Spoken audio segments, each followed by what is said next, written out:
Hi hello മക്കളെ, നമുക്കിന്ന് അടിപൊളി ഒരു തരി റവ ഉപ്പുമാവ് ഉണ്ടാക്കിയാലോ. അതിന് വേണ്ടി ഒരു പാത്രം അടുപ്പത്ത് വെച്ച് അതിലൊരു സ്പൂണ് നെയ്യ് ഒഴിച്ചു. ഞാൻ നല്ല അടിപൊളി നാടൻ നെയ്യാണ് ഉപയോഗിച്ചിന്. നിങ്ങൾക്ക് ഏത് നെയ്യാണ് വേണ്ടതെന്ന് വെച്ചാൽ ഉപയോഗിക്കാം.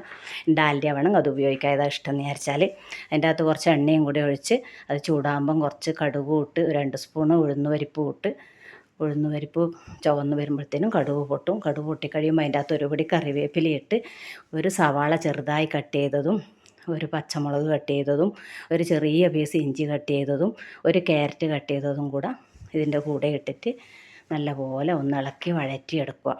അതിൻ്റെ അകത്ത് കുറച്ച് ഉപ്പും കൂടെ ചേർത്ത്, ഉപ്പ് ചേർത്താൽ പെട്ടെന്ന് നമ്മളെ സവാള നല്ലോണം വഴന്ന് വരും. അതുകൊണ്ട് അതിന് വേണ്ടി കുറച്ച് ഉപ്പും കൂടെ ചേർത്തിട്ട് അത് നല്ലപോലെ വഴറ്റിയെടുക്കുക.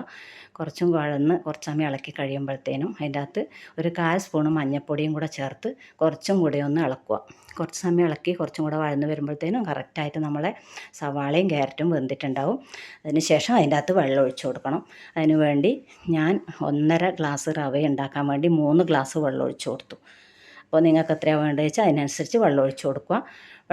വെള്ളം നല്ലപോലെ വെട്ടി തിളച്ച് കഴിയുമ്പം അതിന് കറക്റ്റ് ഉപ്പൊന്ന് നോക്കുക. വെള്ളത്തിൻ്റെ ഉപ്പ് നോക്കിയിട്ട് നമ്മൾ വറുത്ത് വെച്ച റവ അതിൻ്റെ അകത്ത് ചെറുങ്ങനെ കുറച്ചായി ചേർത്ത് നല്ല റൗണ്ട് ചെയ്ത് ഇളക്കിക്കൊണ്ടിരിക്കുക. കൈ വിട്ടിട്ടാണ്ട് ഇളക്കിക്കൊണ്ടിരുക്കുക.